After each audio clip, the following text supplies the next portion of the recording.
নমস্কার বন্ধুরা, সবার প্রথমে আপনারা এই ভিডিওটা দেখুন। এরপর আরো বেশি বেশি পুলিশ থাকবে এখানে। দেখেন না আপনি অ্যারেস্ট করুন না আমাকে। দেখুন আপনার ডান হাতে একটা রাস্তা ঢুকছে কেন আপনার কাছে কি স্পন্সর নিয়েছে যে আপনার কাছে কি কেউ ডাকেও না, আপনার ডিস্টার্বও করেনি? না না, আমার এলাকা তো এটা। মানুষকে কেন সুস্থ হয়ে ঘুমোতে দিচ্ছেন না? কি বলছেন আমার এলাকায় এলাম না? আপনি কাউন্টার ঠিক আছে, পুলিশ আসলে আপনার কৈফিয়ত নিয়ে আসতে হবে। Yes. একদমই নয়। হ্যাঁ, না, এখন এমসিডি চালু। আপনার কৈফিয়ত এখন কাজে হবে না। আপনার কৈফিয়ত থেকে আমি আমার নিজের ক্ষতি করবো না। পাবলিককে arrest করেন। আপনি বলুন কাকে মেরেছে দেখান, ইনজোর্ড দেখান, তারপর বলুন। যাকে মেরেছে, যার বাড়ি থেকে ভাঙচুর করেছে বা যার বাড়ি থেকে গাড়িমন্দ করেছে, তারা তো আমাদেরকে কমপ্লেন করেছে। সেটা নির্বাচন কমিশন তো কমপ্লেন করেছে, সেখান থেকে আমাদেরকে পাঠিয়েছে। শুধু আমরা কেন সিভিল সেক্টরে পারি না। কেন কমপ্লেন করছেন না আপনারা? কেন করব? আমরা অন্যায় কথা বলবো না তো, আমরা উন্নয়ন করব। এখানে এসেছি, তাহলে আপনাদের আমরা উন্নয়নের কথা বলবো। এখানে এসে তো আপনি সকালবেলা ওখানে হলো, আমি আপনাকে বললাম স্যার এগুলো বিক্ষিপ্ত ব্যাপার, আপনারা একটুতেই এত লোক এসে যাচ্ছেন।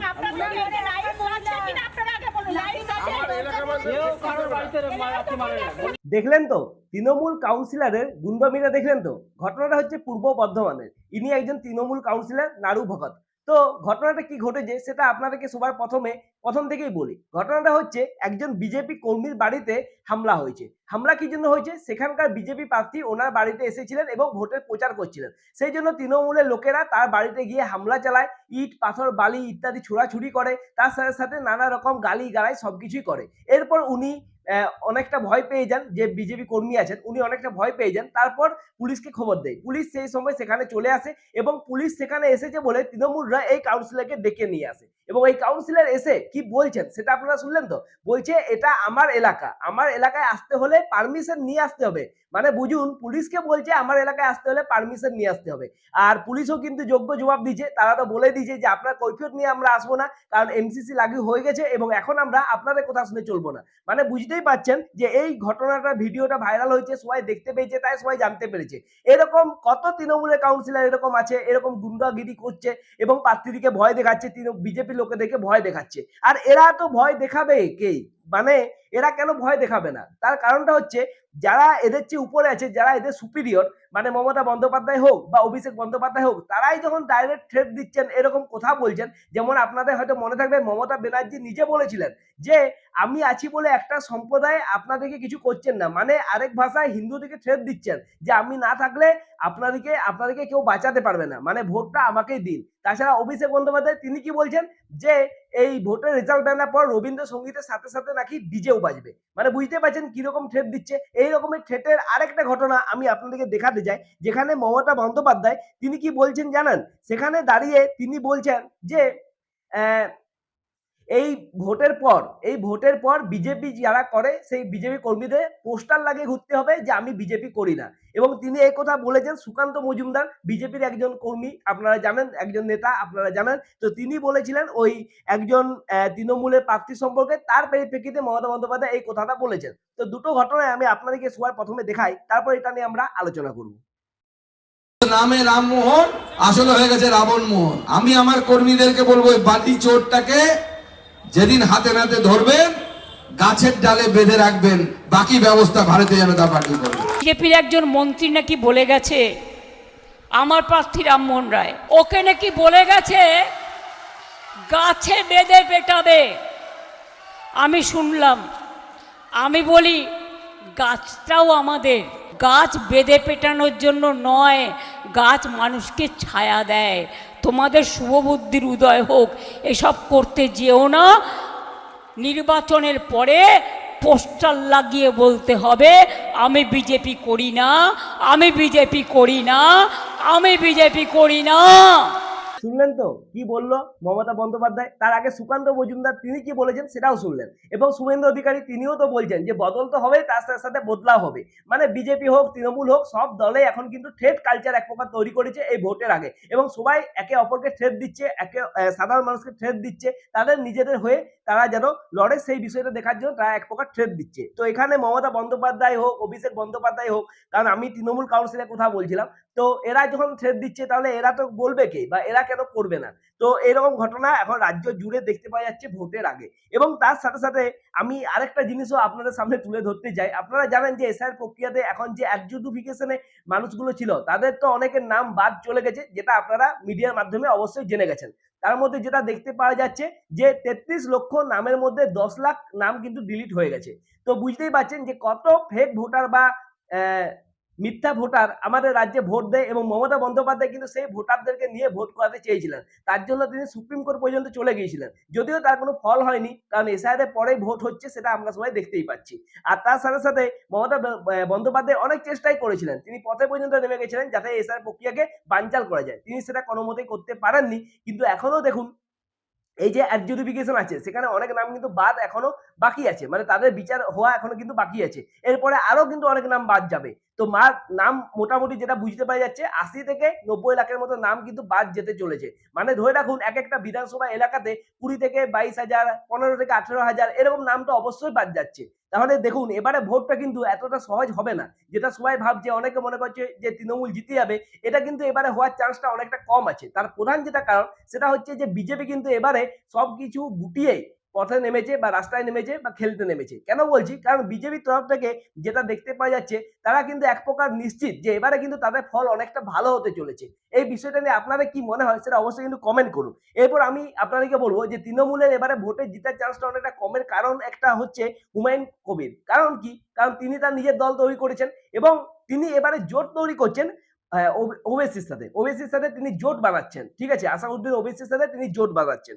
এখানে আসাউদ্দিন ওবেসি এসেছিলেন কলকাতাতে, সেখানে তিনি হুমায়ুন কবিরের সাথে একসাথে বসে সাংবাদিক বৈঠক করলেন। তিনি কি বললেন সেটা একটু শুনুন। आप लोगों को लगता है कि सिर्फ एक अपर कास्ट का ही लीडर अप्रोफिट हो सकता है? ये दिमाग के जालों को निकालने की जरूरत है। एक क्या मुसलमान लीडर नहीं बन सकता क्या? क्या पूरा गुण, पूरा कैपेबिलिटी, पूरा कैपेसिटी, पूरा इंटेलेक्ट खाली आप दूसरों में, हम में नहीं है क्या? है हम में, और हम बताएंगे आपको। So, but you did lot of money before announcing this TMC में campaign. जो माइनॉरिटी लीडर्स है, जो बहुत सीनियर है या बहुत गिन से है, वो तो मानते हैं कि टीएमसी जैसी पार्टी है ही नहीं जो कि मुस्लिमों के सबसे करीब है। टीएमसी वो भी थे कभी उसी पार्टी में। हाँ, टीएमसी के थे। लाइक फिदार हकीम, सिद्दीकुल्लाह हाँ, चौधरी, ये सब बड़े नेता हैं। हाँ ठीक है, बड़े हैं, इतने बड़े हैं कि गरीब को सर्टिफिकेट दिला सकते हो ओबीसी का? वो भी उसी नहीं पार्टी नहीं, में। आज छोड़ दिए ना, उनको भी छोड़ना चाहिए। वो बड़े फिर अपने घर में हैं, टीएमसी में बड़े नहीं है वो अगर नेता होते तो फिर वो ओबीसी के सर्टिफिकेट कैंसिल नहीं होते। अगर वो नेता, अगर वो बहुत बड़े होते तो वो दिखाते कि मालदा मुर्शिदाबाद में जो ह्यूमन डेवलपमेंट इंडिकेटर्स है वो अच्छे होते। आपने मुसलमानों को सिर्फ वोट के लिए इस्तेमाल किया, उनको उनका राइटफुल शेयर नहीं दिया आपने, और ये गलती लेफ्ट फ्रंट ने किया था। अगर आप स्ट्रक्चर कमेटी पढ़ेंगे तो मेरा एक डिबेट हुआ था किसी टीवी चैनल पर, एक लेफ्ट फ्रंट के बहुत बड़े लीडर थे, बोले we didn't allow communal riots to take place. तो मेरा structure committee on so and so page, on so and so pages shows you the mirror of your hatred towards the Muslim community of that time. तो यही हो रहा है ना, वो चले गए, ये बैठे हैं, सिर्फ कम्युनिटी को वोट के लिए इस्तेमाल कर रहे हैं आप। उनका पॉलिटिकल एम्पावरमेंट नहीं होता, उनका कोई हिस्सा नहीं होता, राइटफुल शेयर नहीं मिलता उनको। तो फ्रस्ट्रेशन में क्या बोलते, हम लोग सब वोट काटने आए। अरे क्या जागीर है क्या ये आपकी? वोट काटने कैसे आ रहे हैं? वोटर है, वोट को इख्तियार है देने का। শুনলেন আসাউদ্দিন ওবেসি কি বললেন? তিনি তৃণমূলের যে সমস্ত মুসলিম নেতারা আছে তাদেরকে বলছেন যে আপনি আপনার ঘরে হয়তো বড় হবেন কিন্তু টিএমসিতে বড় নন। আর তার সাথে সাথে এই যে হুমায়ুন কবির এদিকে বলছেন যে তারা তো ছেড়ে চলে এসছে, আপনারাও ছেড়ে চলে আসুন। আর একটা মুসলিম কমিউনিটিকে ইনি একটা কথা বললেন, যেখানে তিনি বলছেন যে এই মুসলিম কমিউনিটিকে শুধুমাত্র ভোটের জন্য ব্যবহার করেছে তৃণমূল। মানে বুঝতেই পারছেন আবাসউদ্দিন ওয়েসি এবারে জোট করছে হুমায়ুন কবিরের সাথে। আর যেটা জানতে পারা যাচ্ছে যে 294টা আসনের মধ্যে হুমায়ুন কবির 192টা আসনে লড়াই করবেন এবং তার সাথে জোট তো থাকছে এই আসাউদ্দিন ওয়েসির, এবং ইনি অনেকগুলো 12টা না 14টা শুনছিলাম বড় বড় সভা করবেন এবং সেখান থেকে তিনি মুসলিম ভোটকে একত্রিত করার চেষ্টা করবেন। মানে বুঝতে পারছেন যে তৃণমূলের গর্ব ছিল মুসলিম ভোট, যেটা নিয়ে তারা এত বছর ধরে জিতে এসেছে, সেই মুসলিম ভোটটা কিন্তু এবারে অবশ্যই কিন্তু ভাগ হতে চলেছে। আর তার সাথে সাথে আইএসএফ কিন্তু জোর কদমে লড়াই করছে। সেখানে দেখতে পাওয়া যাচ্ছে তৃণমূল ছেড়ে তৃণমূলের যে সমস্ত নেতারা আছে তারা কিন্তু আইএসএফ এ যোগদান করছে এবং সেখানে আইএসএফ এর টিকিটে লড়াই করার কথা ভাবছে এবং টিকিট পাচ্ছেনও। তো মানে বুঝতে পারা যাচ্ছে যে তৃণমূলের ভোটে এবারে মুসলিম ভোটটা এত সহজে তারা পাবে না। আর হিন্দু ভোটটাকে এক প্রকার একজোট করার জন্য শুভেন্দু অধিকারী তো একেবারে লেগে পড়েই আছেন, বিজেপি পুরো লেগে পড়ে আছে, সেটাও দেখতে পাওয়া যাচ্ছে। মানে এবারে ভোটটা এত সহজ হবে না, সেটা বুঝতেই পারা যাচ্ছে।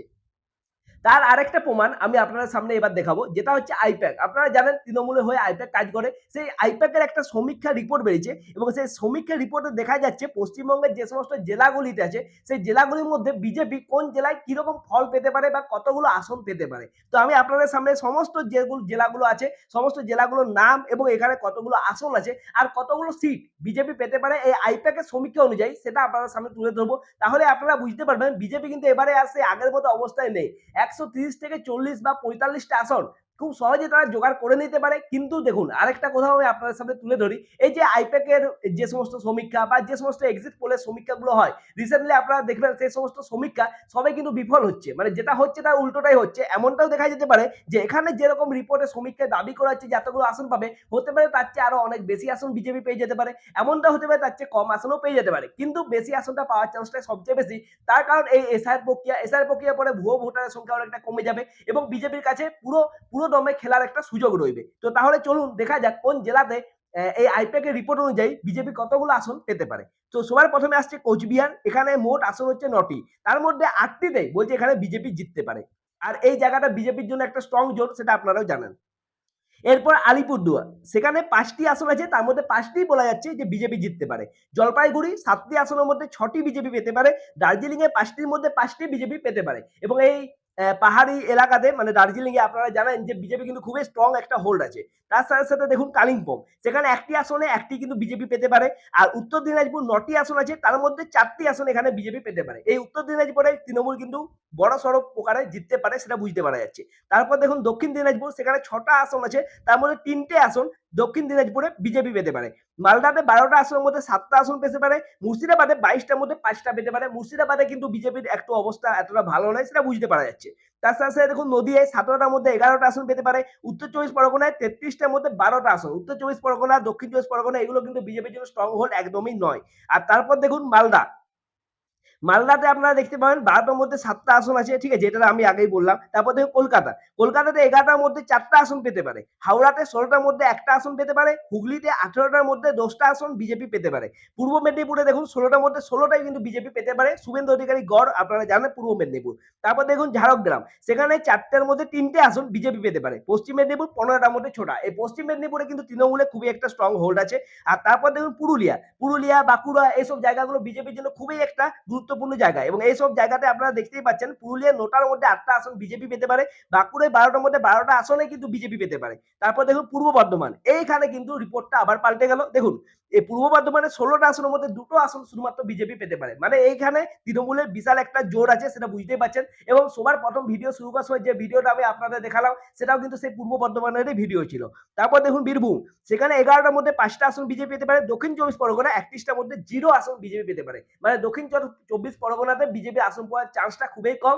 যে রিপোর্টটা প্রকাশ করেছে আইপ্যাক, মানে আইপ্যাকের রিপোর্ট অনুযায়ী আমি এটা আপনাদের সামনে তুলে ধরলাম। এবার আপনাদের কি মনে হয় যে রিপোর্টটা আইপ্যাক প্রকাশ করেছে এটা কি ঠিক হতে পারে বা বিজেপি এর চেয়ে আরো অনেক বেশি সিট পেতে পারে, সেটা কিন্তু অবশ্যই জানান। আর তার সাথে সাথে তৃণমূল এখানে এবারে এই ভোটে কিরকম ফল করবে সেটাও অবশ্যই জানান। দেখুন ভিডিওটা কিন্তু এখনো শেষ হয়নি, কারণ এই ভিডিওটা শেষ করার আগে আমি আপনাদেরকে আর একটা ছোট্ট ভিডিও দেখাতে চাই, যেটা হচ্ছে আদিত্যর ভিডিও, ঠিক আছে। আদিত্য দত্ত বণিক আপনারা চিনবেন অনেকেই, সোশ্যাল মিডিয়া এক প্রকার ইনফ্লুয়েন্সার। তো তিনি একটা ভিডিও ছেড়েছেন যেখানে দেখা যাচ্ছে যে এই ভোটের কাজের জন্য ট্রাফিক পুলিশ যিনি আছেন তিনি ওনার পার্সোনাল গাড়িতে দাবি করছেন এবং তিনি স্পষ্টত বলছেন যে আমি আমার পার্সোনাল গাড়ি দেবো না। তো আমি জানি না নিয়ম কি আছে, আইন কি আছে, যে পার্সোনাল গাড়ি কি এরকম ভাবে রাস্তার মধ্যে থেকে হঠাৎ করে নিয়ে যেতে পারে বা নিয়ে যাওয়া যেতে পারে, সেটা আপনারা অবশ্যই কমেন্ট করে জানান। সবার আগে এই ভিডিওটা দেখুন।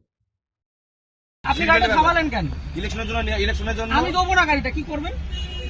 আপনাকে কারণ জানা এটা আমার প্রাইভেট গাড়ি, দেবো না। গাড়ি তার প্রাইভেট ইউজের জন্য হয়, প্রাইভেট প্রপার্টি নিয়ে নেওয়া যায় ইলেকশনের জন্য। আমার আরে কারণ নাই, নেবো না বলছি তো। আমি গাড়ি আমি নিচ্ছি না, কোনো ব্যাপার নাই। আপনারা আরে আপনার রিকুইজিশন আমি গাড়িটা দেবো না, আপনি আমাকে অবস্ট্রাকশন করবেন? আপনি এইভাবে এই গাড়ি চালান তো। একটা রাস্তার মধ্যে? উত্তেজিত হচ্ছে আপনি এমভাবে। তাহলে আপনি গাড়িটা থামালেন কেন? কি অপরাধ আমার? এটা নিয়ম। আমার অপরাধটা কি? আপনার অপরাধ। তাহলে গাড়িটা থামালেন কেন? আমার কাজ আছে। প্রত্যেক ব্যক্তির তো কাজ আছে। হ্যাঁ, তা আমি দেবো তার না। কাজ নেই। আমি দেবো না এর গাড়িটা। মধ্যেও এটা করতে হবে। আমি গাড়িটা আপনি জোর করবেন? এটা কি রুলে লেখা আছে? এটা আপনি গুরুত্বপূর্ণ একটা কাজ। কি গুরুত্বপূর্ণ কাজ? ইলেকশনটা কি গুরুত্বপূর্ণ কাজ? এটা তো কি লাগে? এটা কি আপনি রয়েছে? position এটাই তো, এটা না, এভাবে গাড়ি নেওয়া যায় না। এভাবে গাড়ি নেওয়া যায় না। করা যায় কেন? আপনি কোথাকার ট্রাফিক গার্ড? বললাম তো ডানলাভ ডাবিকে বললাম তো আপনি। আপনার কমিশনারেট কে কোথায়? এত মিডিয়া ব্যারাক করে। করতো? হ্যাঁ, আপনি ব্যারাক করতো? হ্যাঁ। ঠিক, আপনার নামটা? আমার নাম হাসিম শেখ। হাসিম শেখ। হ্যাঁ, বলুন। ঠিক আছে, বাকিটা আমি ব্যারাকপুর পুলিশ হ্যাঁ। কমিশনারেটে বলবো। সিগন্যাল খুলে দিয়েছে, এবার আমি গাড়িটা স্টার্ট করছি। আসুন, ঠিক আছে। চলুন। একটা যদি কেস আসে, হ্যাঁ। তাহলে হাসিম শেখ আপনার নামে আমি কমপ্লেন আপনার করব। নামে আমি করতে বাধ্য হবে এবার। যান আপনি করুন, যেভাবে যান threat করুন, দিচ্ছেন, যান আপনি করুন। করতে পারেন না। যা করুন। আপনি threat দিতে পারেন না। কি threat দিচ্ছি? আপনি গাড়িটা আপনাকে obstruct কোনো করলেন illegal কেন? কোনো কাজ কথা বলা হয়নি। আপনি obstruct করলেন কেন? আপনাকে কোনো- না। আপনি obstruct করলেন কেন? এইভাবে নেওয়া হয়। আমার অপরাধ কি? অপরাধ- সিগন্যাল পড়া কোনো আছে। অপরাধ নেই তো। গাড়ি সিগন্যাল আপনাকে মানছি। কেউ বলেনি। তাহলে আপনি আমার আটকালেন কেন? ওইভাবে- আটকালেন কেন? ওই জন্য আপনার আটকানো হয়নি। দাদা ভাই, এইভাবে আপনি order দেখান। এইভাবে হয়ে এসছে। আপনি order দেখান। ইলেকশনটা এইভাবেই হয়। অর্ডার দেখান। মিডিয়া করে আপনি ভাবছেন আপনি না order বাহাদুরি দেখান। করে দেখাবেন। একদম বাহাদুরি আমার করছি। কাজ নয়। এটা দেশের জনগণের ভোট। পার্সোনাল কাজ না। তাহলে আপনি ভাবছেন থামালেন মিডিয়া কেন? করে অনেক কিছু হয়ে যাবে অনেক নাকি? কিছু হয়ে যাবে। এটা আমার কাজ দেখুন না নয়। কি হয়। হ্যাঁ, ঠিক আপনি আছে। দেখুন না কি হয়। এই কাজ ছবি ছেড়ে দাও। কিসের জন্য ছবি তুলবেন? কিসের জন্য গাড়ির ছবি তুলবেন? কি জন্য ছবি আপনি তুলবেন? আমার ছবি তুলছেন, আমি ছবি তুলবো না। না, আমার রাইট আছে। আপনি গভর্নমেন্ট সার্ভেন্ট। আমার রাইট নেই। হ্যাঁ, না, আমার আপনার রাইট right নেই। নেই। আমার রাইট নেই। আপনার right আমার নেই। কোনো রাইট নেই। আপনি অসভ্যতা করেছেন আমার সাথে। তাই আপনি অসভ্যতা আপনি করেছেন আমার টোটালি সাথে। মিসবিহেভ, টোটালি মিসবিহেভ করেছেন আপনি। আপনি যা করছেন, আপনি আগে ডাকুন আপনার অফিসার। আপনি ডাকুন স্যার। আপনি অফিসারকে ডাকুন। আপনি এরকম ভাবে মিডিয়া করছেন বিনা মতলবে, তখন করে দেবেন। হ্যাঁ, করবো তো। এটা আমার কাজ নয়। আপনি সরকারের টাকায় মাইনে পাচ্ছেন। হ্যাঁ, অবশ্যই পাচ্ছি তো। পাবলিককে harass করছেন, না, এটা এটা করবো না। harassment নয় এটা। তাহলে এটা কি harassment নয় এটা এটা। কি ভদ্রতা? এটা লিগ্যাল। কি legal? লিগ্যাল। কোথায় আইনে লিগ্যাল লেখা? প্রসিডিউর এটা। কোথায় আইনে আইন লেখা? অবশ্যই আছে। ও, দেখান আইনে এটা লেখা। কোথায় পেলাম? এটা আমি কোথায় আইনে পেলাম? লেখা। এটা কি আমার বাড়ির কাগজ এটা? এটা requisition এটা- হ্যাঁ, এটা। এটা order এটা নয়। গভর্নমেন্ট ইস্যু এটা। না, এটা order গভর্নমেন্ট নয়। ইস্যু। এটা order নয়। গভর্নমেন্ট পেপার আপনি ইস্যু। আইনটা জানুন। আপনি ভালো জানুন। আপনি আইনটা অনেক জানুন। কিছু জেনে গেছেন আপনি। অনেক জেনে গেছি জানুন, আমি। জানা আপনি আইনটা দরকার। জানুন। আপনি জানবেন না কেন? আপনি আইনটা জানুন। আপনার জানার প্রয়োজন আছে। আপনার অফিসারকে ডাকুন। আমি তো অফিসার। কে অফিসার? এটা কি এটা? না, আপনার এটা superior-কে অফিসার না ডাকুন। এটা? আপনি সুপিরিয়রকে ডাকুন। উত্তপ্ত হয়ে ভিডিও করে লাভ নেই, আপনি ঠিক আছে? superior-কে ডাকুন। আমার পার্সোনাল কাজ নয়। আরে দেবো না বলেছি তো, আপনি কি করবেন? শুনলেন তাহলে এই ভিডিওটা দেখলেন তো এই ভিডিওটা দেখে আপনাদের কেমন মনে হলো, মানে অরিত্র এই ট্রাফিক পুলিশদের সাথে কেমন ভাবে লড়াইটা করলো সেটা সম্বন্ধে যদি কিছু বলতে চান অবশ্যই কমেন্ট করে জানান। আর আপনাদের কি মনে হয় এরকম ভাবে পুলিশ কি রাস্তার থেকে পার্সোনাল গাড়ি এরকম ভাবে নিয়ে নিতে পারে? আমার যতটা মনে হচ্ছে যে এই ডিস্ট্রিক্ট ম্যাজিস্ট্রেট যখন লিখিতভাবে চিঠি দিয়ে জানাবে যে কারো গাড়ি প্রয়োজন, তখন হয়তো সেই গাড়িটা দিতে বাধ্য, এটা আমার মনে হয়। তো আপনাদের কি মনে হয় আইনটা আসলে কি সেটা আপনারা যদি জানেন অবশ্যই কমেন্ট করে জানান। ভিডিওটা যদি ভালো লাগে ভিডিওটা লাইক করুন, শেয়ার করুন, চ্যানেলটাকে সাবস্ক্রাইব করুন। ছোট্ট চ্যানেল আবার একটু সাপোর্ট করুন, একটু সাবস্ক্রাইব করুন, তাহলেই হবে। দেখা হবে নেক্সট ভিডিওতে, ততক্ষণের জন্য নমস্কার।